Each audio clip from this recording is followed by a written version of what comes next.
Hello everybody and welcome to a brand new Elder Scrolls Online video with me, Sherman. Today guys, we're going to be talking a little bit about Dark Heart of Skyrim and what could possibly be coming with it.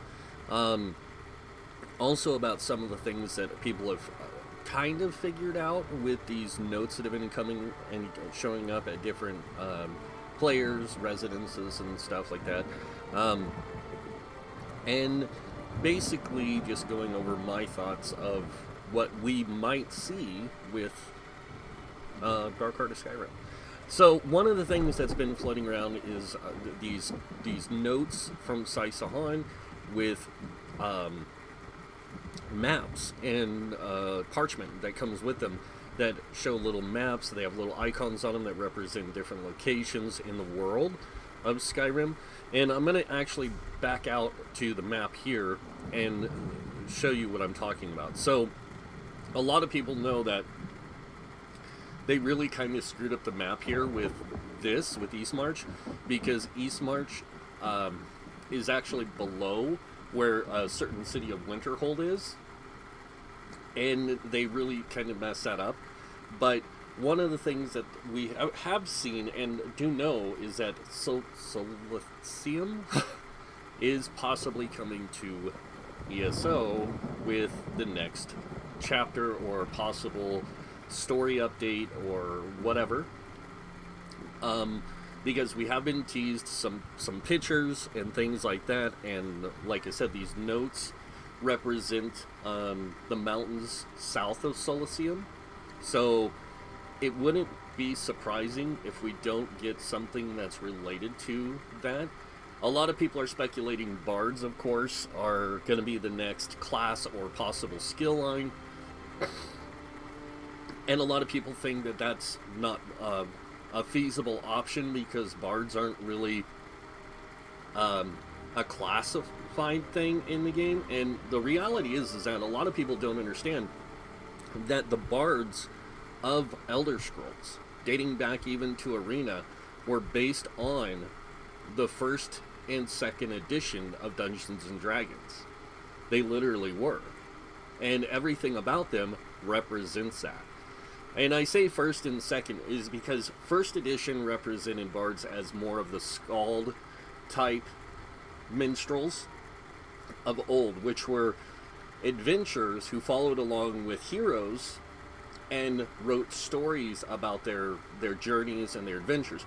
Very much like, if you ever seen the series The Witcher, the Bard in The Witcher travels along with The Witcher, of course, Geralt, and writes stories about Geralt's adventures and the things he deals with. But he changes it to make it sound more epic than it really is. And Bards are really much just that. They're storytellers, they're lore seekers, they're true adventurers. And one of the things that they did in Dungeons & Dragons with Bards, which was really interesting, was they made them a jack of all trades. They were fighter. In the original game, you had to start out as a fighter, level them to 5. Between 5 and 8 in fighter, you had to pick up the thief class, and then level that to 5 to 8, and then you'd have to pick up the druid class, which would give you a multitude of different abilities before you could unlock the ability to become a bard. And then when you unlock the ability to become a bard, you gain different things. You gain spell casting, you gain certain thievery skills, and not like pickpocketing and things like that, but like unlocking, opening locks, using magical items, things like that that you would gain from that. And then you'd gain druid spells, but you would have only so many druid spells. So you would have less than the actual druid itself. You wouldn't be as powerful. And then the same thing goes with your ability to do combat. You weren't as powerful as, let's say, a fighter or a ranger or even a rogue when it came to combat. But that's because you focused into magic and combat and thievery all in one. So you didn't focus into one particular school or things. They also had colleges that they introduced with it. And each of these colleges represented different things. There was College of Lore, College of Combat, College of Shadows and Secrecy, and all this other stuff. By the time 5th edition D&D came around, they had changed the Bard to be just a class you played. Second edition introduced that capability, and they changed the Scald version of the Bard to more of a magical version of a Bard. They introduced wizard spells to them instead, but also gave them the capability of using some healing spells from the cleric skill line. So there was a lot of things that the Bard could do, and it would be really interesting to see how they could introduce something like that into ESO. Would it use a mixture of alteration magic with illusion magic with something else and conjuration, or would it be just, hey, here's the Bard skill line, we're going to give you these different things, or would it be a full-on class? We don't know. And it's speculation. We'll have to wait until this afternoon to find out what is truly coming. Some other people are thinking that it could be a revamp of the vampire skill line, because a lot of the things in these notes that these people have been receiving, and the fact that it's called Dark Heart of Skyrim, might represent the arrival of new vampire lore, or existing vampire lore, but this explains how it comes to be in the future of Skyrim. And I can see where a lot of people see that as being a thing, and it would be nice to see a revamp of the vampire skill line, because vampire skill line kind of sucks, no offense to the devs, but when you introduce a skill line and it has less skills than any other skill, I mean, come on, it's the equivalent of using an armor skill almost, because you only get 2 active skills and one ultimate with it, where with the werewolf you get a whole skill line plus an ultimate, and it's different. The same thing goes with like the Fighters, Mages Guild, Thieves Guild, and Undaunted. The Thieves Guild is the only guild in the game besides the Assassin one that is more of a passive line than it is an active line. And the vampire shouldn't be a passive line, it should be a truly active line. And I would like to see an update to the vampire class, or skill line myself, to where it's more involved. But a lot of people think that the story is going to lead into a vampire story anyways.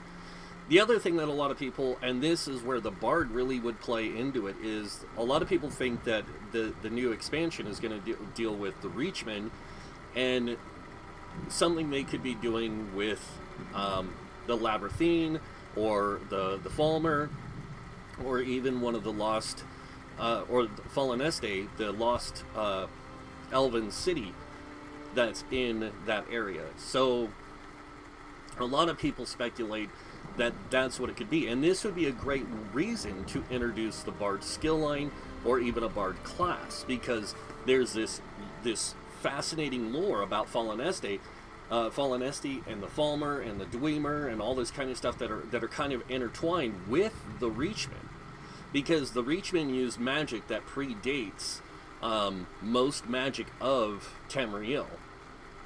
So it would make sense to incorporate that kind of a thing into the game, and also to incorporate the Bard class or skill line to represent this adventurer type player who goes out in search of lore and things like that.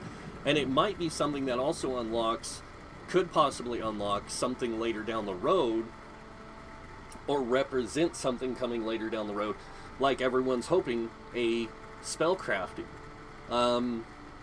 Whether or not that's going to ever hit the game, I don't know. But I do know this: if they ever added spellcrafting to the game, it would create a lot of unbalance, because it would be really hard to balance the creation of spells and abilities that the players could use, that without making them have too many complications. So I don't foresee spellcrafting ever hitting the game, but that's another thing that a lot of people are suspecting would be coming with this, because we might get Winterhold. But that's the Mages Guild stuff, and with there already being a leaked picture of Silicium, I have to say that, and it's not leaked, it was a data mined, and supposedly is the new load screen, or not load screen, but banner art. Like when you go into the store, the Crown store, and you look at the chapters, you know how it says elsewhere and it shows this? it's that it would be that banner art for that representation, saying this is the next chapter kind of thing. So I'm wondering if that's what's, and it's like a placeholder picture, isn't the thing that was data mined was a placeholder for the new story or new chapter coming into the game, because it just got added like a week ago. So, but yeah, there's a lot of speculation going on what could be coming with the Dark Heart of Skyrim. Myself, like I said, I would really like to see a Bard skill line or a Bard class added to the game, but I would also like to see an adjustment of the Vampire. That would be really cool too. But I think they could do both. I think they could do a class with an update to the Vampire skill line, or a skill line for the Bard and an update to the Vampire skill line. That would be really, really cool to see, because like usually they do a couple feature things. Like we got jewelry crafting and some other, the whatever it was with Somerset. Morrowind, we got, of course, the Warden, and then with Elsewhere, we got the Necromancer class. So it wouldn't be surprising if they didn't do something that added the Bard skill line plus this revamp of the Vampire. That would be pretty cool. I think it would be really interesting, especially if they did it in the way that they said, or that they depicted in a lot of the classic Elder Scrolls games, from Arena all the way through Oblivion. And even those games had depictions of the Bard as a playable template. So it was like a preset skill setup. And I wouldn't be surprised if they didn't do it again with this. And not just make it maybe not make it a skill line, but a class in itself. Or, I mean, adding a class now I think would hurt the game, because so many people just got, are just now, a lot of people are just now playing Elsewhere in the Necromancer. So, I mean, even though it came out a year ago, you got to think about how many new people probably got the game over Christmas or the expansion, and they're all playing it, and they're all like, wow, this is really cool, I like the Necromancer. And then you get a new class all of a sudden and announced. It kind of throws the game off. But a skill line would be worth it. Going on to the discussion of the map that they've been showing, it's in this northwestern region, so it wouldn't be surprising if the next expansion isn't like this much of like this whole section of Skyrim, or if it wasn't like, say, down here and up to here, and then the DLC would be the rest of the, this other section of Skyrim. But I don't think we're going to get the whole entirety of Skyrim unless they change the release cadence of DLCs. And this is another thing that a lot of people are speculating as well, but it's not as favorable on the forums or Reddit or anywhere else. But that is the fact that they could be changing their cadence of how they release content. A lot of people were surprised with what they did with Dragonhold, because Dragonhold didn't add a new arena or trial. But what it did is it opened the door to the devs releasing more story-driven content. And even with the whole Season of the Dragon things, two of the biggest complaints with the Season of the Dragons, and I hate to say this because it was a big complaint, a lot of it got buried in the forums, but it was the complaint of the two dungeon DLC releases. And that was because a lot of people didn't see a point in them adding 2 more or 4 more dungeons to the game when there's already so many dungeons in the game, and the dungeon finder system's always screwing up. So a lot of people weren't happy with that. And when Dragonhold came out and people saw what they did with that, where they made it like this super epic story for the first half of the DLC, where it takes you through pretty much most of Southern Elsewhere, and you get to rebuild the Dragon Guard to a certain degree. And then once you complete that story and you've done a few quests with the Dragon Guard, within the Dragon Guard Sanctum, you actually unlock the Dragon Guard armor crafting. And then once you complete the whole storyline, and you've completed the Elsewhere chapter storyline, you actually unlock a new story that takes you up against Calgranti and his, minions, where you wind up going to this island that's floating in the sky and wind up defeating Calgranti and stuff like that. It's a really cool way they did it, and I think that with this chapter or this new season, which could be the Dark Heart of Skyrim season, which would be really cool. But I think what they might do, and this is, and I agree with some other people on this, is instead of doing a dungeon release in the beginning, doing a small DLC release which introduces us to the story itself. That means it'll get a prequel story that leads us to that point where we get this letter from Sai Sahan to go do something or whatever and meet up with this new hero that we're going to travel with, or person we're going to play along with, like we did in the other ones where we went and met with Abner Tharn, or we went and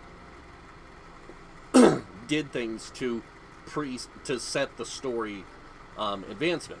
And then it leads into an open world DLC where we get 2 delves, a bunch of world bosses, and an area to play in.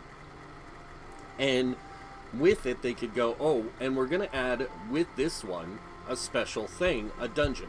So this is going to be a DLC with open world and a dungeon included to make it more story-driven. Then they have the next thing release, which is going to be a chapter. Then they do an actual dungeon release, which is 2 dungeons. And then they do the final release, which is a DLC, which could add a new arena or a new thing that adds a new weapon type. Or not weapon type, but weapon sets, to a new weapon set to the game. Very much like Maelstrom, Dragonstar, and the arena in... Oh my god, now I'm feeling lost here, guys. But this arena here, the Black Rose Prison, very much like those, and even the Clockwork City Asylum Sanctorum weapon sets.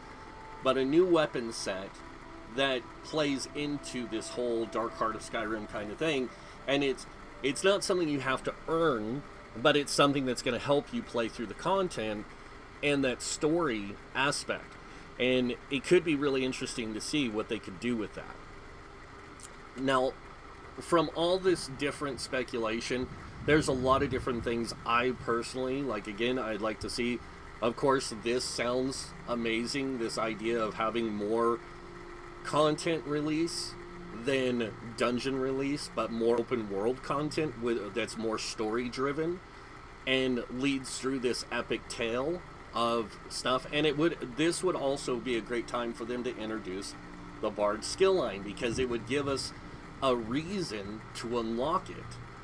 We would play through this epic story, and as we're playing through it, we would be doing all this lore searching and finding these different things. And it would be really cool to have a skill line that the whole premise of its leveling process is going out and finding lore.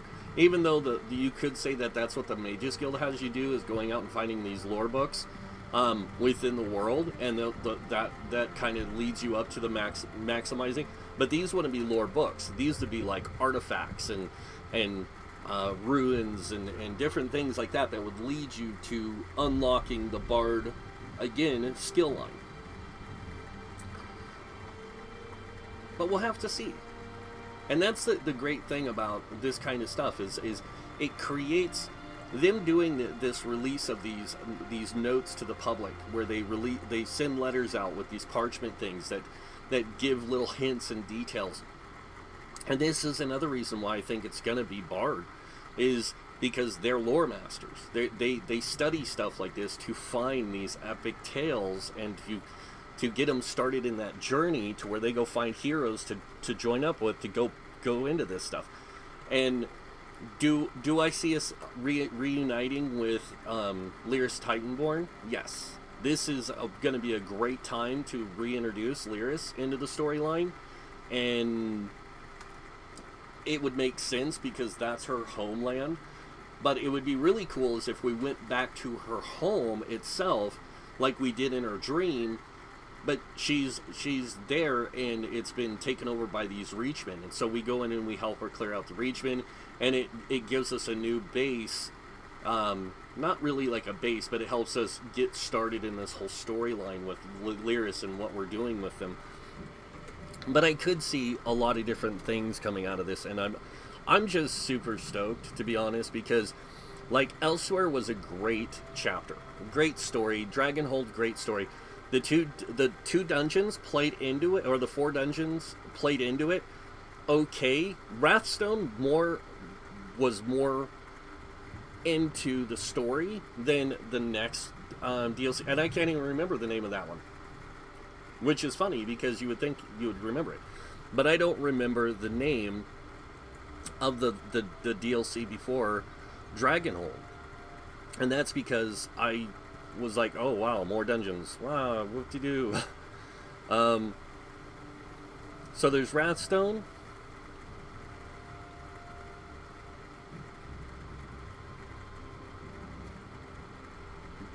Not Dragonbones, not Dark Brotherhood. Wasn't Horns of the Reach. Wasn't Scalebreaker. Wow, did they take it out?